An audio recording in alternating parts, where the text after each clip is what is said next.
What is up, and welcome back to Talking Nutrition. Today we are back with another episode in terms of, just kind of helping you go through your different phases. More specifically speaking to reverse diet phases. I think a reverse diet is one of those that's often overhyped, to be honest with you, these days. It's really helpful, to be honest with you. We use it with pretty much every client who's coming out of fat loss. I will say that.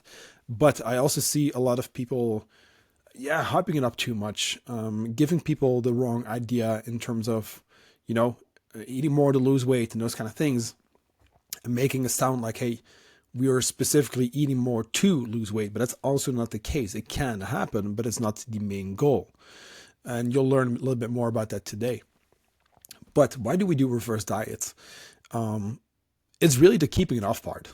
It's a transition from, hey, you've now lost weight. Let's go back to maintenance, making sure that, hey, okay, we fuel again, we nourish, we get you back to eating enough, which, to be honest with you, like that's the part where people make or break their results. And unfortunately, worldwide, it's really like a break, situation, because a lot of times you'll dive into this, restrictive diet, or whatever the meal replacement shakes, the fasting protocols, the 1 meal a day, and those kind of things.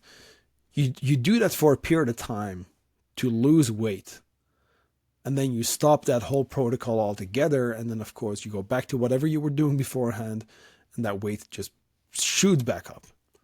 Now, where a reverse diet is different, it's going to allow you to, first of all, I need you to know, like, the habits that we're building, the routines that we're building, needs to still be there. You know what I mean?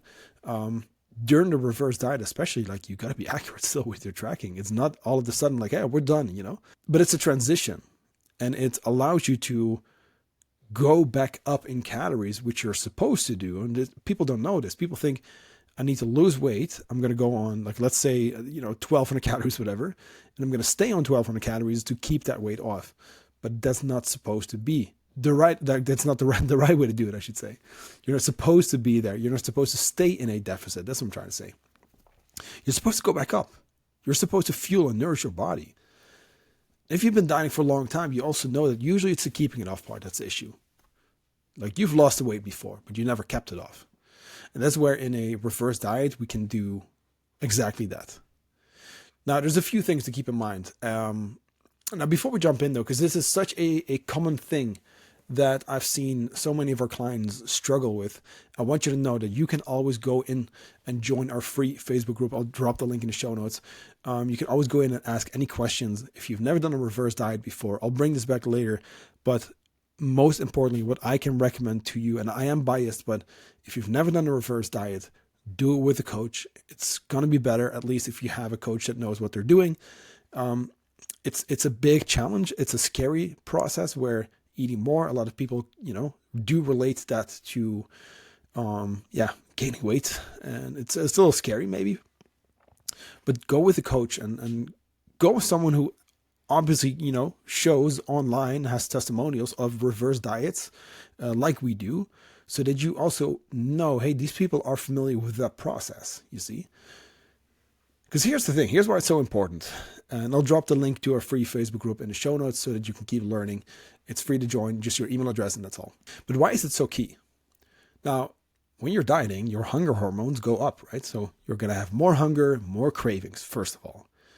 Stress, just in general, is high because a calorie deficit is a form of stress to the system. It's not great for survival, right? There's a threat. So stress is high. Hunger is high. Energy is kind of low. Like, we don't feel great.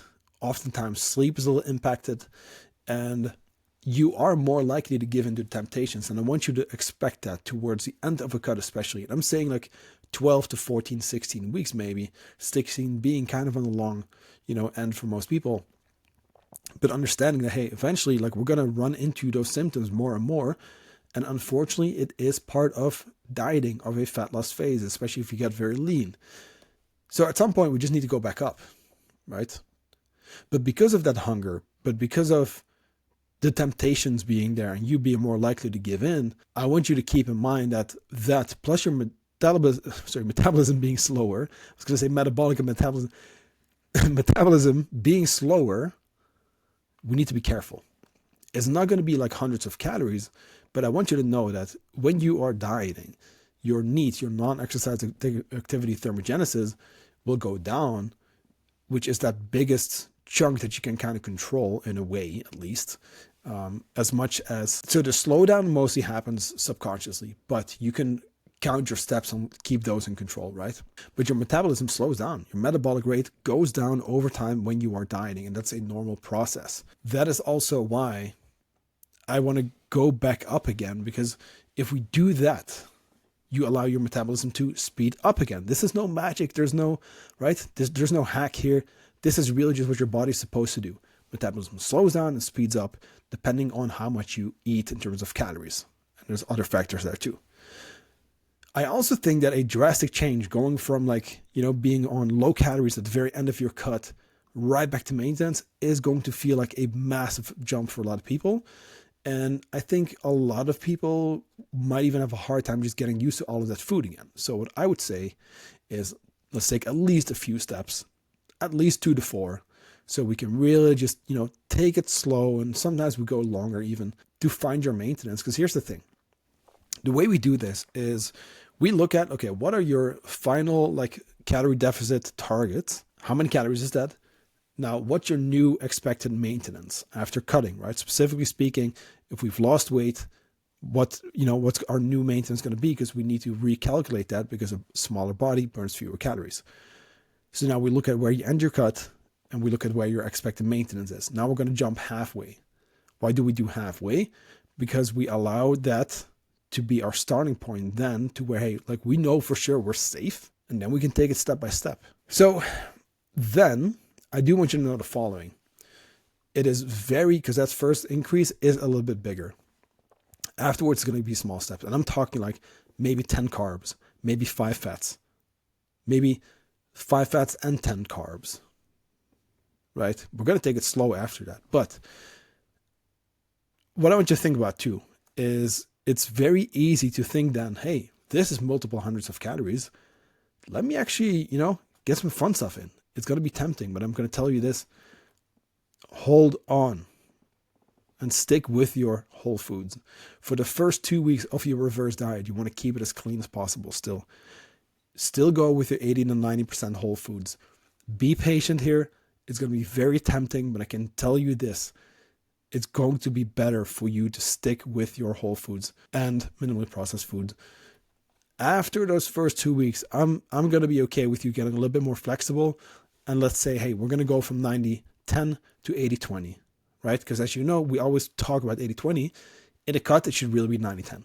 If you're not eating 90% whole foods, you're pretty much purposely making it more difficult to lose fat, simply from a sustainability standpoint in terms of how doable it is for you. And I should really say adherence standpoint, because at the end of the day, dieting is not sustainable. So what I meant to say was adherence, right? How well can we stick with it? That's a big word.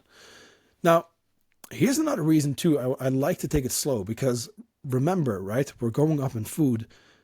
What's your weight going to do? Now, I want you to expect weight bumping up pretty much instantly. Doesn't always happen, I will say that, but it can. Why? All this time, you've been in a fat loss phase. You've been depleting muscle glycogen. That's sugar stored in your muscles. That's your main fuel tank. That's depleted, so now we're refueling. Now you're finally getting more food in, so your body is going to replenish its muscle glycogen store. So think about that as your fuel tank. You've been running on a very low, you kind of, right, you put in, I don't know, $10 or 10 euros or, 100 kroner worth of fuel in the tank every time, just so you could keep going, but you never really filled it back up again. Going back to maintenance, that's fueling your tank all the way up to the, right, maximum. So that is what we're going to see. Now, with every gram of sugar stored in your muscle, you pull in just about 2 to 3 grams of water. So I want you to understand that will show up.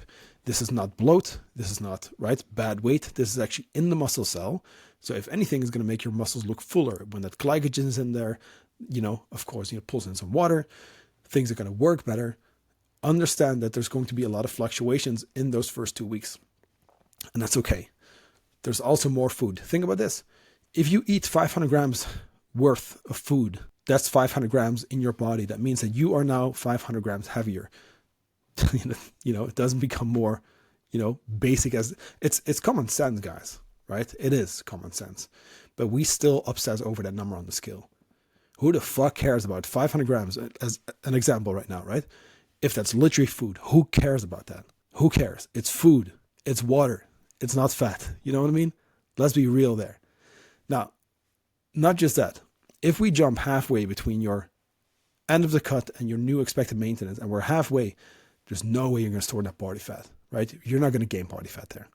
You might see a bump on the scale. It's not going to be body fat. Remember that body weight and body fat changes don't always align. Glycogen, water fluctuations, differences in food. There's so much that will impact that scale. So that is why I do want you to also understand that as much as you might right now glorify this number of, hey, I want to hit 60 kilos, 70, 80, whatever that number for you may be.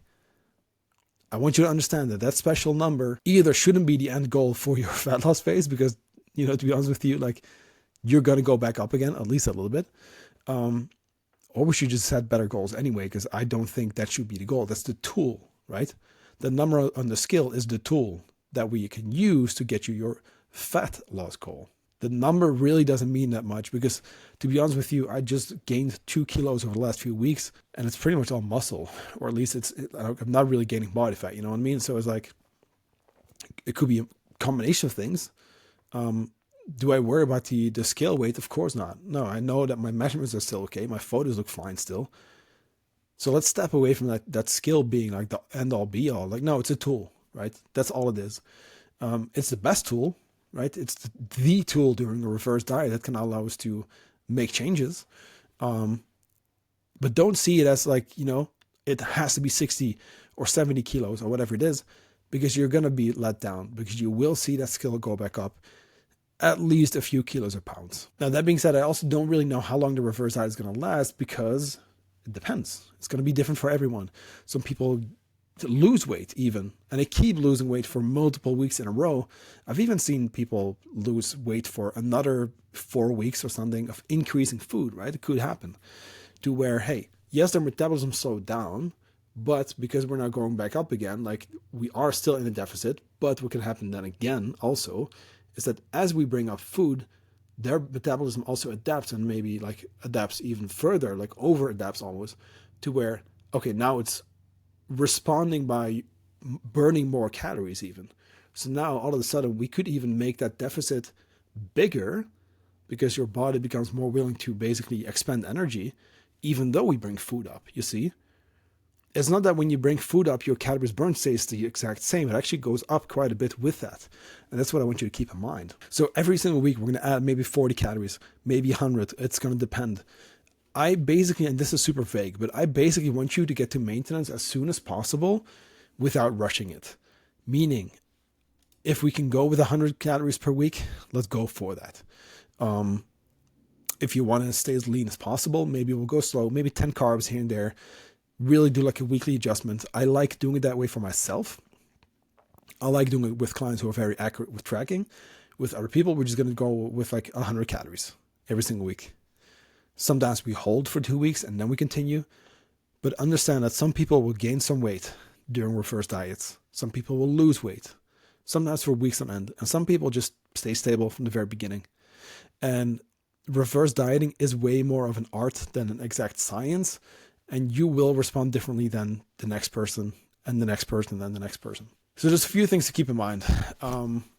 First of all, keep your tracking as dialed in as possible. Like, if you think that fat loss phase requires focus, like, this is especially a phase where you want to keep it dialed in. You're not done yet after fat loss.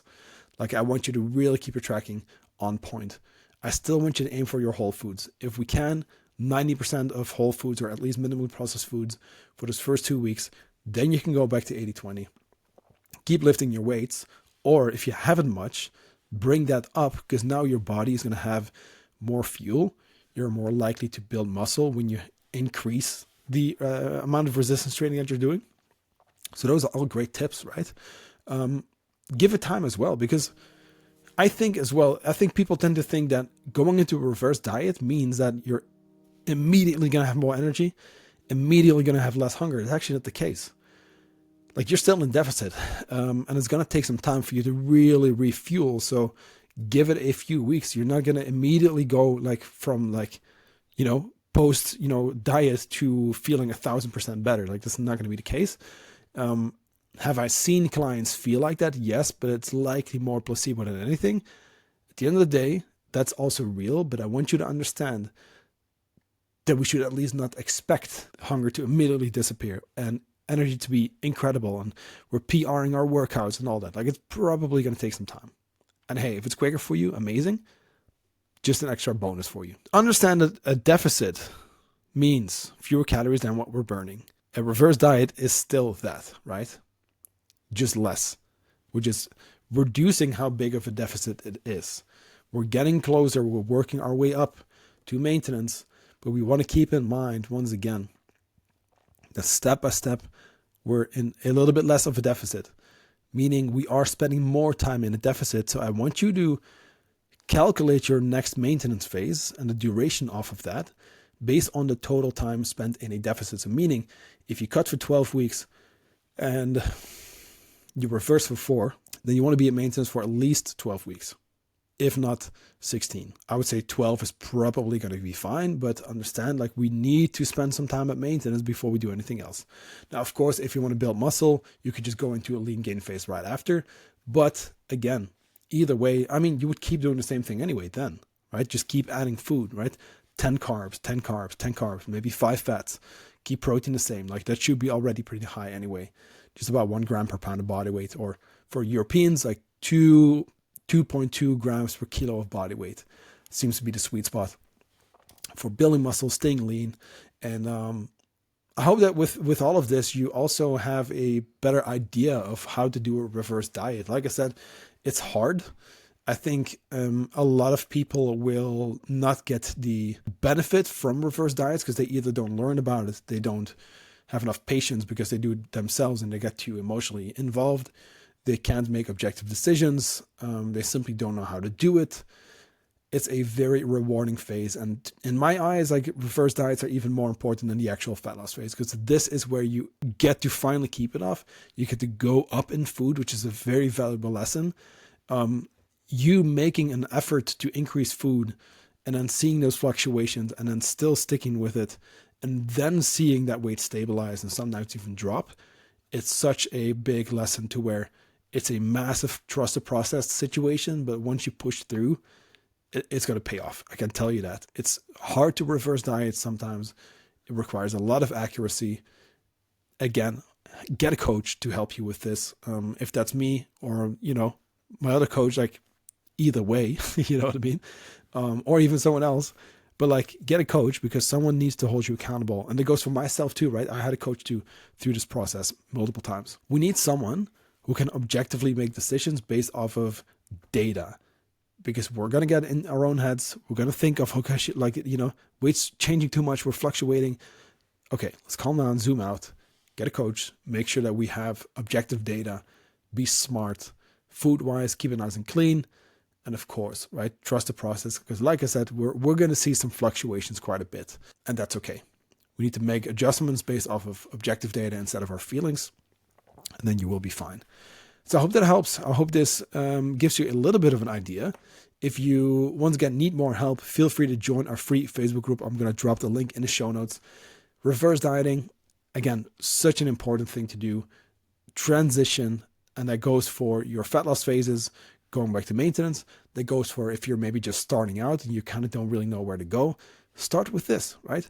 Look where your food intake is, calculate your maintenance, see where your macros should be at. Now look at where you are at and then just work your way up, right? Push that up. And I'm saying up because I see most people come to us under eating, and then we fuel them up. And then sometimes, they lose weight even though they're eating more. But it's not the goal. If that happens, it's a bonus, you see? It can happen because your metabolism might adapt very positively by burning a lot more calories than the calories that you add through food. It can happen. But like I said, don't do it for that reason, because that's not the goal of a reverse diet.